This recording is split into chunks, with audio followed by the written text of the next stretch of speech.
Hello, everyone, and welcome to the Seth and Beth podcast. We're in astounding Akron, historical Akron, Ohio, at Stan Hywet Hall and Gardens. Beth, how are you doing? I'm so awesome. I We are love here being with here. John. I just cut you right off. I'm sorry.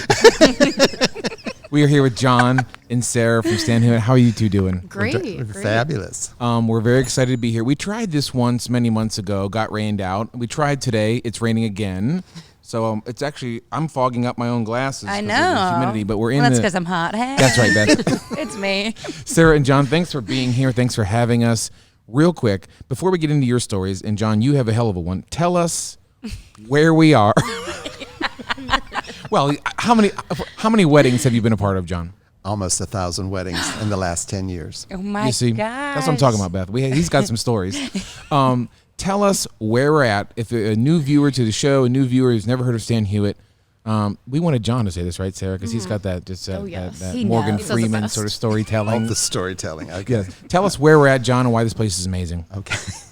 It is an estate that was put together by F.A. Cyberling. He and his brother started Goodyear Tire and Rubber Company. They bought the property, which was over 14,000 acres at one time. And they started the house in 1912, and it was completed in 1915. And in the since 1957, it's been opened up to the public as a non-for-profit organization. And one of the major things that we do is weddings here. We also do receptions and corporate events. But the weddings have really become our mainstay. I would say this house is pretty much world famous. Incredible, iconic places like, what is this grove they call This is it? the Birch Tree Alley. Alley. The Birch Tree Alley behind Yeah, us. everyone loves this. Very iconic places. I So love it. Tell It's us a about ceremony location, so this is where the bride walks down the aisle. how many weddings do you guys do? How many locations can they choose from? Give us those sort of details about this place. Yeah, so we have actually 12 different ceremony locations, and we have a backup rain tent. So if they need to, in the chance of rain, move over to that tent, we have it available at all times for them. 12 sounds astounding. How is that done? What are they? So we have the front of the manor house, we have what's called the Plain Tree Alley, the South Terrace, the English Garden, the Dell, the West Terrace, the Overlook. We have the Sundial, and we have the Birch Tree Alley. And then we also have a conservatory that they can do pictures in as well. Oh. Yeah. And so how many weddings a year can you guys pull off here comfortably? Yeah, on an average Saturday, we can do up to 4 ceremonies and 2 receptions. We have 2 reception halls. Now, as soon as you say that, Beth, I'm grilling her now. It's like as soon as you say that, I'm wondering how does parking and guests and how does your staff help 4 weddings at the same time? Yes. Well, we have a great rentals team. So we have John, who's been here how many years? Since 28. So 2008. I think. 2008. And, yeah, I've been here since last March. And we have 6 people within our rentals department, and we make all the weddings happen. We get them all But you together. have to. We do the weddings in a allotted time. We have a noon, a 2 o'clock, a 4 o'clock, and a 6 o'clock, or 1, 3, and 5, and that way we can focus on the bride for an hour and a half exclusively. They usually arrive 2 hours beforehand. We make sure they have a day of person who is with them. When the groom arrives, he has a day of person with him. Everybody is coordinated with a radio, so we know where they are at all times. Your team captain sees that everything runs smoothly with all your vendors. We make sure that your flowers arrive on time, that your photographer knows where you are, and so everything is just like clockwork. You get a bridal room. So the bridal room, the bride can come and change into her dress and then can go do pictures on the property before the ceremony if they'd like. We also do first looks. So if they want to go and see the groom ahead of time, we can do a first look photo shoot before the ceremony as well. So those are so many of the amenities that I remember just loving so much. Like the bridal suite is just so beautiful, and it has this real Tudor feel to it that looks so amazing. Photos, and like I know, like it just really like would suit so many different interests, you know? I ask all these questions because every time we've ever shot here, it doesn't look like there's any more ceremonies. How big are the grounds? These ceremonies are so far spread out.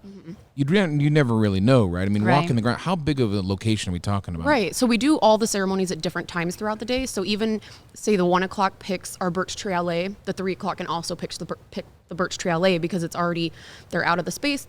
They're out doing photography, so then we can move the next wedding into that space. So you can have a pick of any ceremony spot that you would want. It's not just, you have to pick this one because it's already picked over here. Is this place like 20 acres, John? Or No, 70. No. It's 70 acres. 43 acres are available for guests. The other are natural Woods and trails. Yeah. John, tell me more about the history about this place. Like, it's astounding. How many buildings? When did they? You might have said this, but I still can't grasp. There's so many gorgeous buildings. Right. So much money went into this, and tell me about it. Okay, well, when you first come on the property, you go past the gate lodge, and that's where originally Mrs. Seiberling and her two friends, Dr. Bob and Bill, put together the foundation for AA. So that's a historical event that happened there. And then there's the main house, and we're now in the carriage house, which was both a garage and a place for the horses. And then we have a gardener's cottage. We also have several architectural features that we can use for wedding. We have the English garden. We have a Japanese garden. We also have the tea houses, which were featured in the film Alex Cross back in '08. So there's a lot of different architectural features that are very unique and can only be found in an estate like this. So I don't want you to underplay this. This is pretty much the most gorgeous place you've probably ever been, Beth. I mean, have you ever been out? What's that house on the West Coast, Beth? That's Hearst. The Hearst. Have you been there? No. So I would think the Hearst Castle out in San Simeon, California, rivals this. Of just someone who had so much dang money. They built all these beautiful. How many gardeners?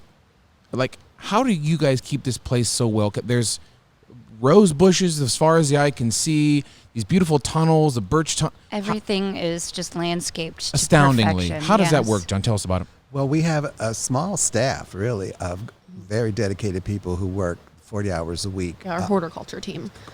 Yes. It takes 40 hours of mowing a week. So they pretty much just started over the next week. Wow. Yeah, yes. And they keep it beautiful, all of our gardens. Yes. And then we do have several groups of volunteers that come in and work in the gardens that adopt a plot, and so they are responsible for that. Oh. When Mrs. Seiberling lived here, she always wanted several rooms of her house to have fresh flowers. So she had what she called the cutting gardens, and they're restored, and they're over there. And then she would send her staff out, and they would cut the flowers because she had 2 floral arranging rooms in the house, and they would make the arrangements and put them through the house. And we have a group of women now who belong to a garden club that do that same task all the time that the museum is open. And even we still put fresh flowers in the bridal rooms on wedding days from the gardens. I remember that. Mm-hmm. Yes. Sarah, tell us what a bride can expect. Who are your typical clients? What are they looking for, and what does Stan Hywet deliver to them? A lot of people are looking for weddings around 100 and 150 people. I'd say that's about average. More than that, we can hold up to 200 in our other reception hall, but all of our ceremony spaces can hold up to 300 plus, except for the English garden, which that's still beautiful for photography. So even if they were to book a certain ceremony spot, we get them all over the property for photography on their day of. Now, people can come and get their wedding photos taken here as well, even without having a ceremony. Yes. Talk about that a little bit. Yeah, we do wedding photography. So we would set you up a time after your ceremony elsewhere, and you would stop on the property with your bridal party, and we'd get you around. It's $500 for wedding photography, and that includes the escort to get you around, keep the public out of your pictures, because we are open as a national museum from up until 6 p.m. on normal wedding days. Talk about the feel of a bride and groom's or bride and bride, or groom and groom, when wedding couples guests pull into this just grand estate. What is the feedback you get? What are the words people use to describe this place? That it's gorgeous, that they've never seen anything like it around here. Right. It's kind of a gem in Akron, and there's nothing else around here like this that you could do pictures at.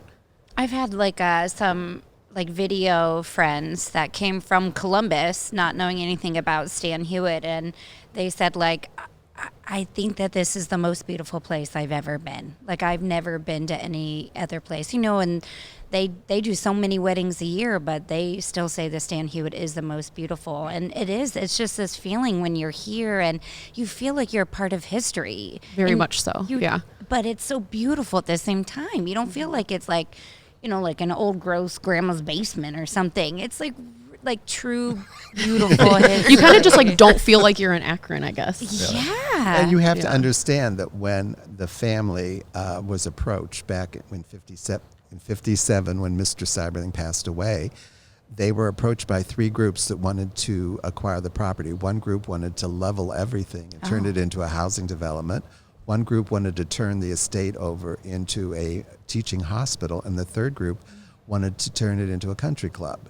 And the story goes, and some of the women in the neighborhood got together and formed a group, and they approached their husbands and said, will you support us if we get enough money to set this up as a not-for-profit foundation? And of course the husband said, there's no way you can do that. But those women were determined, and they did. And some of those ladies are still around. And when a few years ago, we had a commemoration of their 50 years of work, and one of the ladies said we only had 2 rules in regard to how we would raise the funds. We would not have any car washes, and we would not have any bake sales. And this is what's happened, and it's evolved over the course of those years. But like you said, it's a part of history that can never be recreated because the buildings were made by artisans that came from all over the world. They built their own railroad station at the bottom to bring the equipment here. And a lot of people who come to visit, especially people from Europe, they'll say, why would a family build such a beautiful estate in the middle of a city? Because they look around to see the neighborhood. Well, when the Cyberling family bought the property, it truly was a farm. Yeah. And there was nothing here. And they always say, who was Stan? And where did Stan get his money? Yeah. Yep, Well, all the time. and there was no Stan because the family had the youngest son, when he was in college at Princeton, said to his friend, my parents are looking for a name that would For the property. Yeah. And they came up with Stan Hywet, which means place where stones are hewn. Oh. Is that why they call it that? Is that Yep. what it People is? always ask who Stan is. Oh, Yeah. that's Stan. I thought there might have been a stand before John just said that, but now we Did know. too. Yeah, it's Old English for like honed stone, kind of. Yeah. So, a couple of the experiences we've had here have just been always phenomenal. We've come here for some engagement sessions. We came here for an engagement session, a gorgeous engagement session during the Christmas season, which you guys just really turn it out. Yeah, we also do engagements. So we have an engagement package where you can bring your own photographer. We work with whoever's proposing, and we meet with them on the property to see where they want to propose at, and we just make it all happen on the day of and keep Talk about some of the Christmas festivities that go on here. It's like a whole machine you guys have going. We don't here. do weddings in December because it's crazy busy. So we have the Deck the Halls, which is our December light show.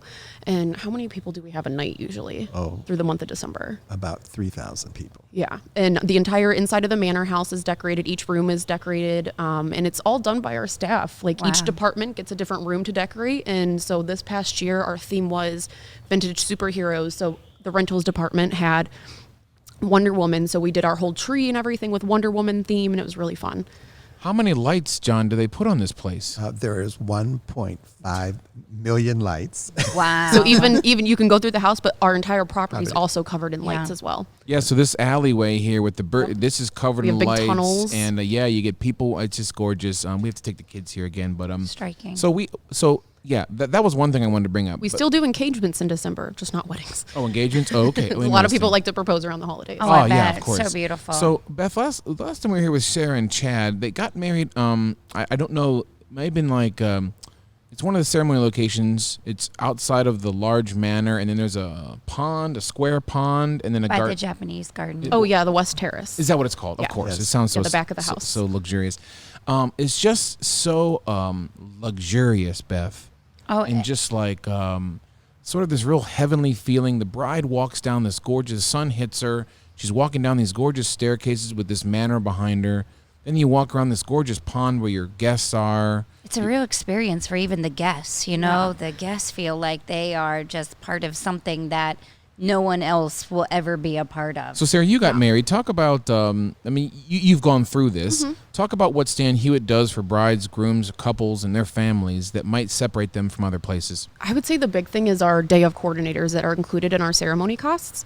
we keep everything running for you. We get you around the property for photography. We have somebody with each side of the bridal party. We're queuing, send the bride now. And we all have radios on. We queue with the musician of when to start certain songs. We just keep it flowing really nicely and make it nice and easy for the bride and groom. John, what would you say? What would you say, John? I think the thing that really is important, and I've seen this evolve since I started here, is the way the team all works together and how we make it flow. We meet on a Wednesday. We graph out who's responsible for what. We pick our teams, and that way everything is coordinated. And because we work with the brides by finding out who their vendors are, and we call the vendors and we work with them, and they feel comfortable knowing that when they get here, there's going to be somebody who's going to take care of them and make sure that they have a positive experience. You'll hear a lot of vendors say, oh, when I go to other places, I'm treated like I'm just here, and nobody lets me know where I'm supposed to be or what I'm supposed to do. And that's not our philosophy. Our philosophy is, you're here, we're here to make it a magic experience for everybody. Yeah, that's where that ceremony captain comes in, large part is they get the vendors up there, they get the musician, the officiant, the photographer, anybody that's here for that wedding. We contact your vendors ahead of time and just coordinate what time they're going to be here and everything for you, so you don't have to worry about on the week of your wedding. That's why, like, Tell all me, the Beth. weddings that we've ever photographed here, just you never have any problems. Everything just runs so smoothly, and it's because you guys do work so well as a team. And like you said, like you guys meet up on Wednesday to talk through exactly what's going to happen. That shocks me, because we've gone to places where they actually don't have. Some places don't even have a representative. That's kind of how it was for my wedding, and that would have been nice to have. Yeah. And I don't think. I mean, we've gone through around 200 weddings. We've photographed 200 weddings, and it's not till that point that something goes wrong and there's no one there to help you, where we start seeing sad faces on our brides and grooms Right. and the couples when they start realizing, like, I probably should have gotten some help or some with coordination. Yeah. I know it's just those little things. It's like Beth's sometimes at the back of a ceremony, and there's simply no one there to open doors, and she has to choose Right. between taking beautiful photos of maybe a bride and her dad right before they walk down, or helping open the doors so they can walk down the aisle. Our Yeah. person that's with, one part of the bridal party that's walking down the aisle, if it's, a bride, they'll walk down and they'll scooch behind her, and so they'll hide behind the photographer and fluff her dress out right before she walks down the aisle. Right. So it's little things like that you wouldn't have help with normally if you don't have our coordinators. Like, Now- us. I'd like to share a little story. I with was you. just going to ask you, John, you have so many, and you're an important part of all the weddings. Talk about One talk of the about granddaughters, who used to be one of the tour guides in the house, was here on a Saturday, and she witnessed one of our weddings, casually looking out through the back windows. And she said, I said to her later, I said, what would your grandmother think about this kind of a thing happening on the estate? And she said, oh, Granny Cy would love it, because Granny Cy loved to show off her house, and she loved to show how beautiful her gardens were. But she said, John, you have to realize that Granny Cy would be out there telling you how to run the show, because that's the kind of person she was. So that's our philosophy. When a bride comes, we like to think of her as a guest and all her vendors as guests, and we want them to leave here with the feeling that they've experienced something that's very unique. I think you're doing a heck of a job too, because like I was even saying, like my video friend all the way in Columbus, he'll never forget the feeling he got that you guys really opened the doors for him to be here.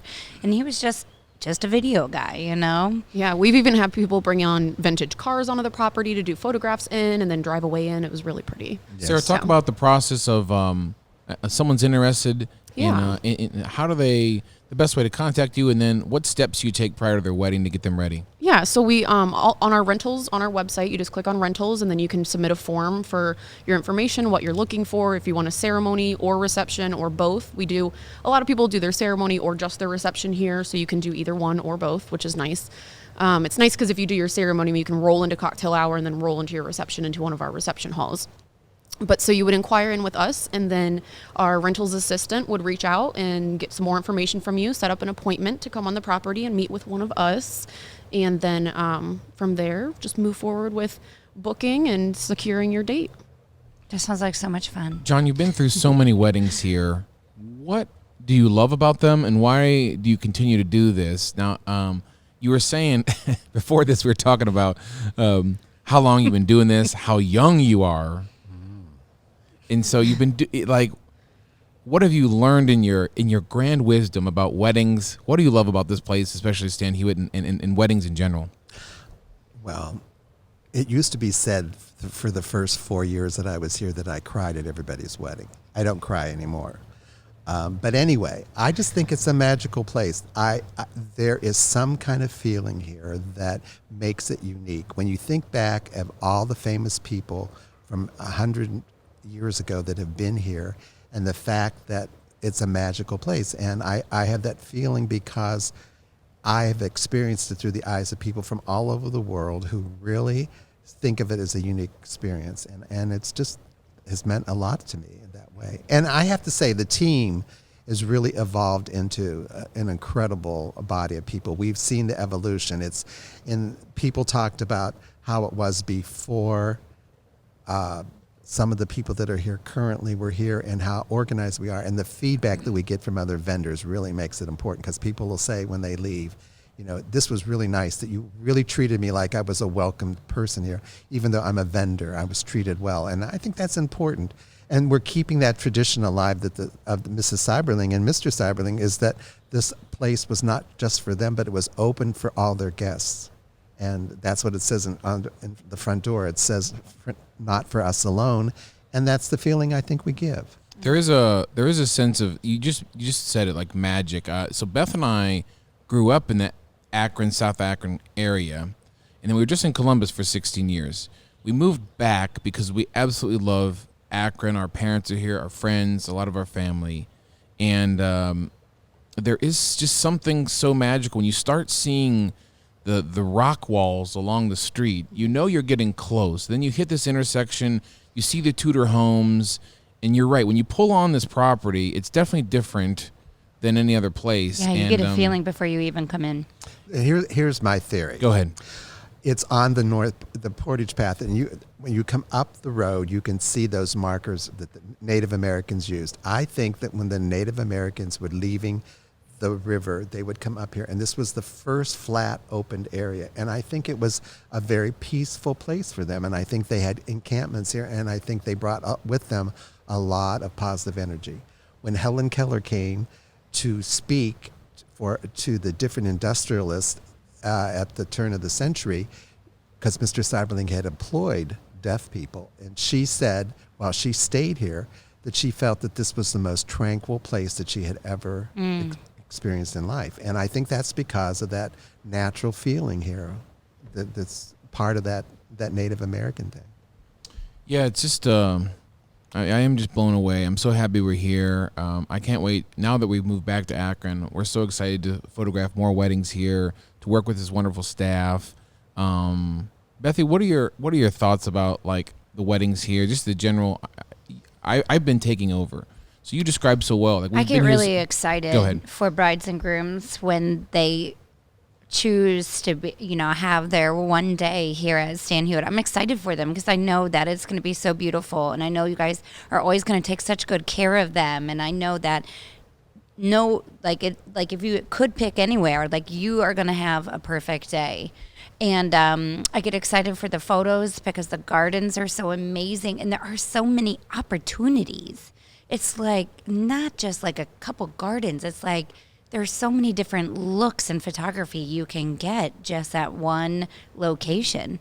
It's one of a kind. In terms of our Columbus following, I would say it's very close to like Franklin Park Conservatory, although incredibly more spread out, more buildings, more ponds, more it's like that, water but and like gardens. Different, yeah. Yeah, so it's have you heard of that John Franklin Park in Columbus? No, I haven't. Oh, it's very gorgeous. You'd really love it. Yeah, I'd like to see. Like, you should check it out. I'd love to hear like what you think about it. Yeah. It's just it's a 100-year-old building, and it's incredible as well. But well, guys, it's funny. I host a podcast show, and then after I start thinking about this beautiful place, I'm sort of like speechless. Like I just recall so many beautiful visions from this place, both with just Beth and I and our kids walking around at Christmas, and the wonderful weddings that we've had. Beth, we did a wedding here. It must have been 7 or 8 years ago now, and I remember it like it was yesterday. I know it. John was there on the golf cart helping, and and he's hilarious on the day of. He's just great to work with, and we're super stoked to come back. And I can't stress enough that if you're in the Akron area and you want just a very not even Akron. I Not mean, I'm even sure you could Akron. get from everywhere. talk about Everywhere, that. yes. Like, how do they just? What are they searching for to find this place? Well, if you go online and you Google castles in America, we come up number 2. And so it's a lot. Even though we're not a castle, but it's got the castle-esque Good look. enough. Yeah. It's close enough. But like a lot, what will happen often, I find out, is that a bride or groom will have grown up in the area and they no longer live here, but they want to be in an area or they want to be close to home because their relatives are here. So we've had guests that have come from Australia because a bride became a nanny and was in Australia, and she met a newscaster, and they decided to come back to Akron to have their wedding here. And it was the first time I ever heard a man say, "Oh, John, this is the first time I've been out of makeup since I've been 12 years old." And you realize that you're dealing with people from all over the world, because sometimes we have guests that have come from China that have been at the university, and they have decided to get married in the area, and they've invited their families, and we've had interpreters here. We've had a multitude of opportunities to meet people from all over the world because Stan Hywet is known as that. And I think with our location being in Akron, there's so many hotels around here, restaurants. So, if people need to come from out of town, there's a hotel 5 minutes down the road. Totally. And it's, a Marriott, it's really nice. So we have those options for people. And a lot of times those ones from out of town are larger weddings. And we do have the ability to do a tent on the property for anything over the 200. For our max of our other reception hall, we can do, we had a tented event last year that was like 1,000 people. Wow. So we can accommodate any number. John, you mentioned like some people are moving away. Beth and we have a dear friend. I host another podcast show, and he's very pro Akron. He's very proud of Akron. He wants businesses to come back. So that was part of Beth and I brought ourselves and even our couple businesses back to Akron, and we're looking to start that trend because our dear friend started a children's museum downtown, the Akron Children's Museum, and so we really like the efforts that people are putting into reloving the Akron area, and this was a major decision for us to just upend pretty much everything and come home. But you're right, there's something about driving around West Akron, just the feel. I always say it's like the size of the trees, the way the houses look. It's just it's really unrivaled. Beth, I've been to Beverly Hills, and I'm still drawn to Akron, Ohio. I just love it. Maybe it's just the Swensons in me, So. Okay, so I guess we could wrap. Thanks for being on the show, you two. It's been incredible. We can't wait to come back. If you want to see more visuals and you're listening to this podcast, obviously this podcast is on YouTube, which you could please subscribe to support us, and you can see all the beautiful visuals. And Beth, what are your closing thoughts about this place and these two? I put you right on the spot there. I know it. No, like you said, it's definitely a place that you have to come. I love doing a tour of the inside as well. I know we didn't really talk about that, but just putting yourself back into, what do you think, it's like 1950s or 40s inside the house? Oh, no. The house was built in 1912, but everything was based off of a 16th century house. Yeah. And two of the rooms in the house were taken from manor houses in Great Britain and brought here, which makes it really unique. And the craftsmanship is incredible. It's amazing. We have all of their original furniture, drapery, There's like an indoor pool. There is a pool inside the house, yeah. I gotta see all this stuff, Beth. It's amazing. I got to go on a tour myself. So. Okay, guys. Visit Stan. What's the website? StanHywet.org. StanHywet.org. If you want to book your wedding in here in Akron, hire Seth and Beth at sethandbeth.com. And we should do another podcast again in a few years, and we'll re-catch up on what you guys are up to again. But we thank you for having us, Sarah and John from Stan Hywet, and it's been incredible. Thanks, Bethy, for being so great. I love you. Yes, thank you. Thanks, guys. Appreciate it. Bye, guys. Thank you.